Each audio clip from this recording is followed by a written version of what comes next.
দর্শক আসসালামু আলাইকুম, স্বাগতম আরেকবার জামানস বয়েসে। দর্শক, অন্তর্বর্তী সরকারের 100 দিন পূর্ণ হলো। সেই 100 দিনের মূল্যায়ন যদি আমরা করতে যাই, নিশ্চয়ই এটা একটি ভিডিওতে 10 থেকে 15 মিনিটের ভিডিওতে অবশ্যই সেটা করা যাবে না, এটা সত্য। তবে তার যদি আমরা একটু সামারি তুলে ধরি এবং এই সরকারের ব্যর্থতা, সফলতা এবং যে ব্যর্থতায় তারা আর কি করতে পারত যাতে করে জনগণের আরও বেশি আস্থায় আসতে পারতো তারা, আমরা সেটাই একটু খোঁজার চেষ্টা করব। 5 আগস্ট শেখ হাসিনা পালিয়ে যাওয়ার পরে 3 দিন মূলত দেশে সরকার ছিল না। সেই সরকারবিহীন অবস্থায় মূলত সরকার কি ফরম্যাটে গঠিত হবে এবং তার গঠন প্রক্রিয়া বা সরকার পরিচালনার ক্ষেত্রে কি দিক নির্দেশনা থাকবে, এটাই হয়তো বা সিদ্ধান্ত নিচ্ছিল দেশের রাজনৈতিক সমাজ। পার্টিকুলারলি এতে স্টেক হোল্ডার হিসেবে কাজ করেছে বাংলাদেশের সেনাবাহিনী এবং সেনাপ্রধান জেনারেল ওয়াকারুজ্জামান। সেই সরকার যখন যাত্রা শুরু করে নিশ্চয়ই একটি বঙ্গুর অর্থনীতি ছিল, আইনশৃঙ্খলা পরিস্থিতি ছিল অত্যন্ত নগ্ন, ছিল রাজনৈতিক অস্থিরতা এবং পুরো বিষয়টাকে সামাল দিয়ে এইরকম একটি সরকারকে 15 বছরের যে জঞ্জাট ছিল সেটার থেকে ওভারনাইট যে তারা সিচুয়েশন ইমপ্রুভ করেই ফেলবে, এটা আশা করাটাও আমি মনে করি ঠিক হবে না। তবে তাদের যে ব্যর্থতাটা ছিল সেটা আমাদেরকে অবশ্যই মূল্যায়ন করতে হবে। আমরা দেখবো এক এক করে দর্শক। তবে তার আগে আমি আপনাদের কাছে একটি আহ্বান জানাবো দর্শক, আপনারা আমার এই পেজটা আপনারা লাইক, শেয়ার এবং সাবস্ক্রাইব করে পাশে থাকবেন। এবং অনেকেই আমাকে, বেশ লম্বা একটা লিস্ট হয়ে গেছে, আপনারা পাঠাচ্ছেন ফ্রেন্ড রিকোয়েস্ট। আপনারা জানেন ফেসবুকের নিয়ম অনুযায়ী বিশেষ করে 5000-এর বেশি ফ্রেন্ড লিস্টে অ্যাড করা যায় না। কাজেই আপনারা যদি আমার পোস্টটাতে লাইক দেন বা শেয়ার দেন তাহলে অটোমেটিক্যালি আপনার কাছে পোস্টটা নেক্সট টাইম আবার যাবে। যাই হোক, আসি দর্শক সরকারের কথায়। সরকার ক্ষমতা নেওয়ার পরেই বিশেষ করে আমি শুরু করব আইন শৃঙ্খলা রক্ষাকারী বাহিনীকে দিয়ে। আইন শৃঙ্খলা রক্ষাকারী বাহিনীর মনোবল কিন্তু আন্দোলনের সময় ব্যঙ্গে গিয়েছিল। তার কারণ ছিল তারা পতিত ফ্যাসিবাদের আদেশ, অন্যায় আদেশগুলো মানতে গিয়ে প্রায় 1500-র মতো নিরীহ ছাত্র জনতাকে হত্যা করেছে। প্রতি উত্তরে ছাত্ররাও ক্ষিপ্ত হয়ে গিয়ে অনেক জায়গায় আইন প্রয়োগকারী সংস্থার উপর আক্রমণ করেছে এবং অনেক জায়গায় প্রাণহানির মতো নির্মম ঘটনাও ঘটেছে। পুলিশের দায়িত্বহীনতার কারণে, পুলিশের আইন শৃঙ্খলা রক্ষার ক্ষেত্রে তাদের দক্ষতার অভাবে হোক আর পতিত ফ্যাসিবাদের আদেশে হোক, সেই ঘটনাগুলো ঘটেছে, এটা সত্য। কিন্তু এই সরকার ক্ষমতায় আসার পরেই তাদের প্রধান যে দায়িত্ব ছিল আইন শৃঙ্খলাকে রিস্টোর করা, তারা সেক্ষেত্রে আমি বলবো মব জাস্টিসের মতো কথাটা চলে এসেছিল, যদিও এখন এটা অনেকটা বন্ধ হয়েছে। বিশেষ করে পুলিশ যখন কাজে অংশগ্রহণ করছিল না, তখন সেনাবাহিনী পুরোদমেই পুলিশের কাজ করছিল মাঠে। এই পুলিশকে কাজে না লাগাতে পারার কারণে একদিকে যেমন পুলিশের মনোবল ভেঙে গিয়েছে, অন্যদিকে এই পুলিশ সদস্যদের বেশিরভাগই ছিল পতিত ফ্যাসিবাদের সমর্থক। পাশাপাশি আমরা এই দায়ভারও এড়াতে পারবো না যে এই যে অন্তর্বর্তী সরকার গঠিত হয়েছে, তাদের যে স্বরাষ্ট্র মন্ত্রণালয়ের যে উপদেষ্টা, তার আমি বলবো ওভারঅল কমান্ডিং ক্যাপাসিটি বলুন আর ক্যাপাবিলিটি বলুন, যেটাই বলুন আপনি, আমার কাছে মনে হয়েছে এখানে এক ধরনের সমন্বয়হীনতা ছিল এবং অনেক ক্ষেত্রে উপদেষ্টাদের মধ্যে নিজেদের সমন্বয়হীনতার কারণেই আমি বলবো আইন শৃঙ্খলা রক্ষা করা যায়নি সুষ্ঠুরূপে, যদিও এখন ধীরে ধীরে অনেকটাই নিয়ন্ত্রণে চলে এসেছে। এজন্য আমার যেটা সাজেশন থাকবে আইন শৃঙ্খলা রক্ষার ব্যাপারে, যেখানে পুলিশ যদি ব্যর্থ হয়, সাথে সাথে আপনারা সেনাবাহিনীকে এখনও মাঠে রাখেন। যদিও গত পরশুদিন সেনাপ্রধান বলেছেন সরকার যতদিন চাইবে সেনাবাহিনী ততদিনই মাঠে থাকবে। ইয়েস, এই মুহূর্তে সেনাবাহিনী মাঠে থাকার প্রয়োজন আছে বলে আমি মনে করি। আমি এইটুকুই আমার সাজেশন থাকবে দর্শক। আসি তারপরে অর্থনীতির ব্যাপারটা সবচেয়ে আশ্চর্য হলো, আপনারা জানেন যে এক একটা ব্যাংকের মালিকানা চেঞ্জ করে আওয়ামী ফ্যাসিবাদ বা তাদের দূষরদেরকে ব্যাংকের পরিচালক করার কারণে তারা নিজেদের ইচ্ছে মতো টাকা তুলে ব্যাংক থেকে বিদেশে পাচার করে দিয়েছে। অন্তত এই সরকার ক্ষমতায় আসার পরে বিদেশ থেকে যে রেমিটেন্সগুলো যায় তারা আস্থায় এসেছে এবং মানুষ প্রপার চ্যানেলে টাকা পাঠানোর কারণে এবং ওভারঅল প্রধান উপদেষ্টা ডক্টর ইউনূসের এক ধরনের আন্তর্জাতিক অ্যাকসেপ্টেবিলিটি বা গ্রহণযোগ্যতা থাকার কারণে সেই অর্থনৈতিক ধাক্কাটাও আমি বলবো অনেকটা কাটিয়ে উঠেছেন। যদিও অর্থ উপদেষ্টা বলছেন যে এখনও আমাদেরকে অনেক পথ পাড়ি দিতে হবে এবং তিনি বলছেন যে আগামী 1 বছরের মধ্যে পুরো অর্থনীতিকে তিনি স্থিতিশীল অবস্থায় নিয়ে আসবেন। ইয়েস, অর্থনীতির ব্যাপারটা আপনি ইচ্ছে করলেই ওভারনাইট 2 মাসে 3 মাসে এটাকে চেঞ্জ করতে পারবেন না। তবে সুখের বিষয় হচ্ছে এটা বলা যায় যে এখন পর্যন্ত কোনো ব্যাংক অ্যাটলিস্ট বন্ধ হয়নি বা কোনো ব্যাংকে তার গেইটে তালা মেরে চলে যেতে হয়নি, সেটার থেকে রক্ষা করতে পেরেছেন অর্থ উপদেষ্টা। এটা তাদের অবশ্যই একটা সফলতা বলতেই হচ্ছে, বিশেষ করে এই বঙ্গুর অর্থনীতি যখন তারা হ্যান্ডওভার করছিলেন। যেটা সবচেয়ে বড় প্রত্যাশা মানুষের, সেটা হচ্ছে যে রাজনৈতিক রূপরেখার ব্যাপার। এই রাজনৈতিক রূপরেখার ক্ষেত্রে এখানে অনেকগুলা বিষয় জড়িত। এক, পতিত ফেসিবাদ দেশ থেকে পালিয়ে যাবার পরে তার রেখে যাওয়া দূষররা ওইখান থেকে বসে তিনি নির্দেশনা দিচ্ছেন বিদায় কিছুদিন পরেই আমরা দেখছি এক ধরনের পলিটিক্যাল আনস্টেবিলিটি সৃষ্টির চেষ্টা করা হচ্ছে।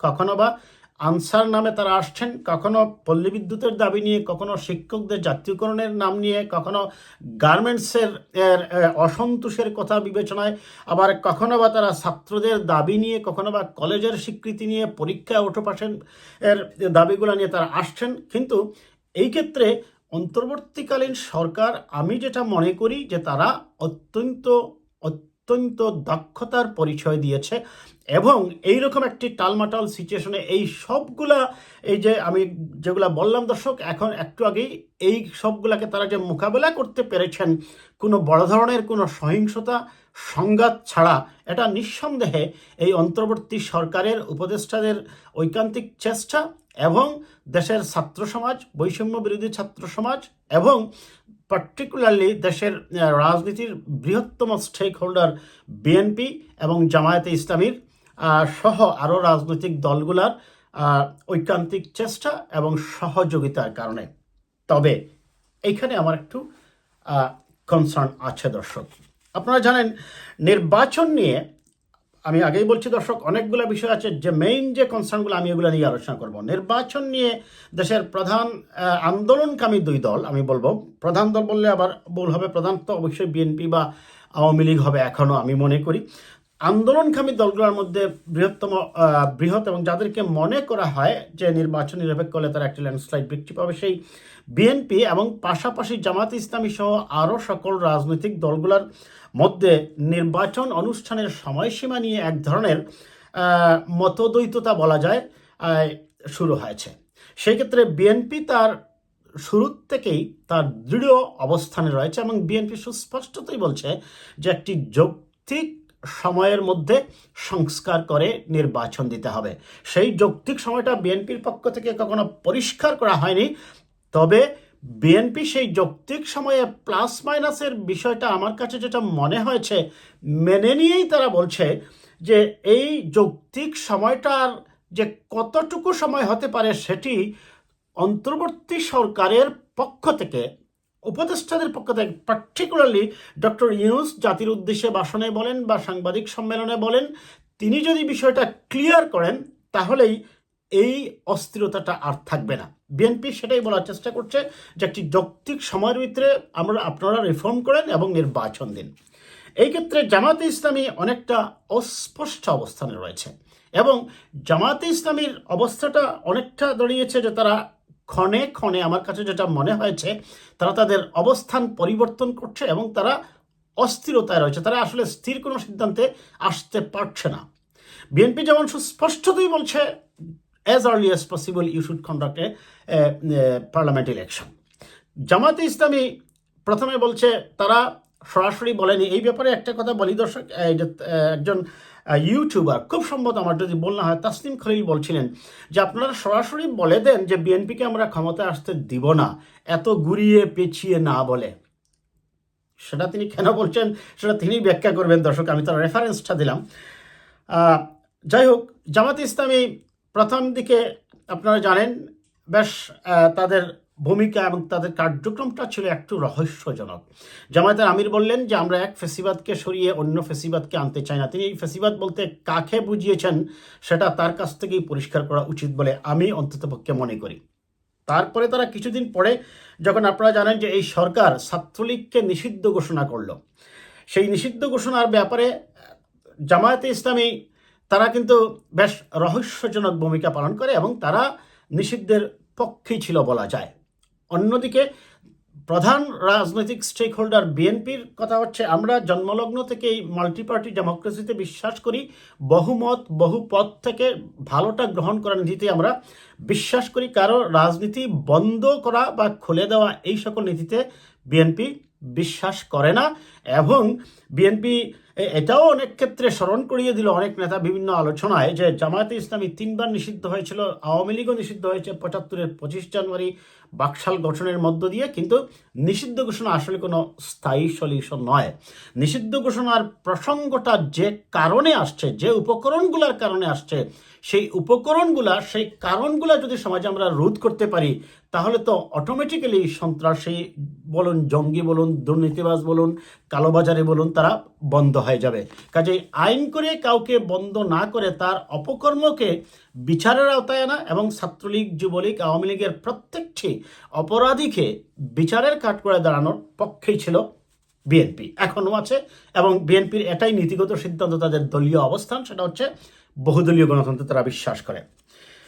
এইটা করতে গিয়ে মূলত বিএনপির অবস্থানের সাথে জামাতের অবস্থানের একটু পার্থক্য লক্ষ্য করা গেছে। জামাত এই ক্ষেত্রে তার অবস্থান আগে বলেছে তারা আওয়ামী লীগকে ক্ষমা করে দিয়েছে, যদিও তার এই বক্তব্যটা নিয়ে, জামাতের আমিরের এই বক্তব্য নিয়ে সোশ্যাল মিডিয়ায় বেশ সমালোচনা হয়েছিল।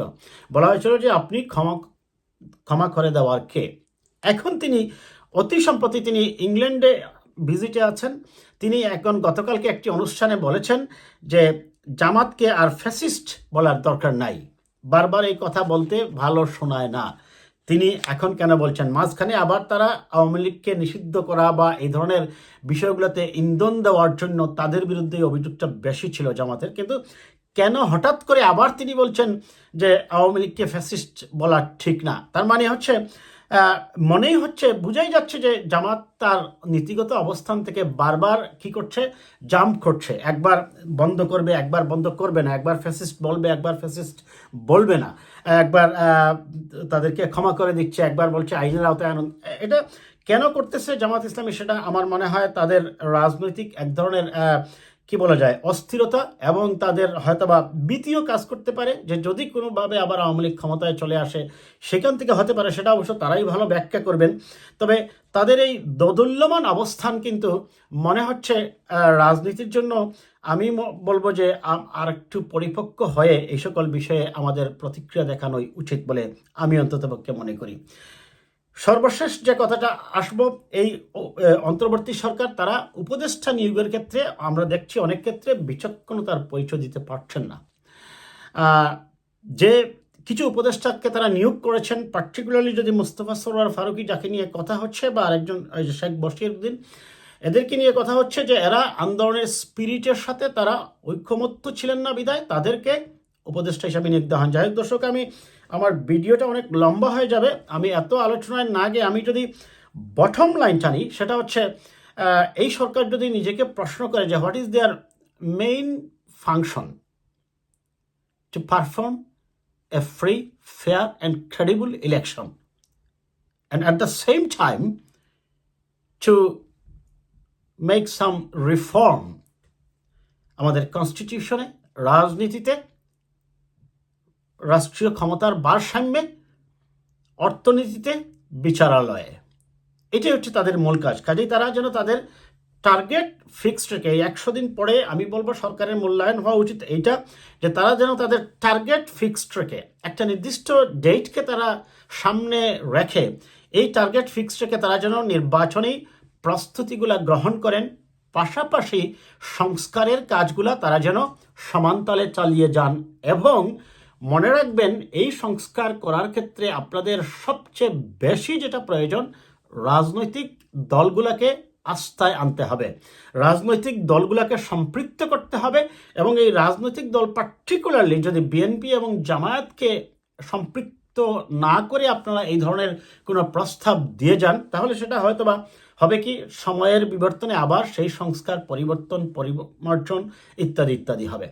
কাজেই সরকারের কাছে আমাদের আহ্বান থাকবে 100 দিনের মূল্যায়নে একদিকে যেমন আপনাদের কাজে গতিশীলতা আনয়ন প্রয়োজন, অন্যদিকে জনগণ এবং আন্দোলনের মূল স্পিরিটের সাথে সামঞ্জস্য রেখে আপনারা আপনাদের কার্যক্রমগুলো গ্রহণ করবেন এবং একটি নির্বাচনকে স্বল্পতম সময়ের মধ্যে গ্রহণযোগ্য ওয়েতে এবং ইনক্লুসিভ, আমি আবারও বলছি শব্দটা, ইনক্লুসিভ নির্বাচন, সকল দল মত পথের মানুষকে নিয়েই নির্বাচনের একটি আয়োজন আপনারা করবেন, তবেই ঐতিহাসিকভাবে আপনাদের কাছে জাতি কৃতজ্ঞ থাকবে। ভালো থাকবেন দর্শক, কথা হবে আবার কোনো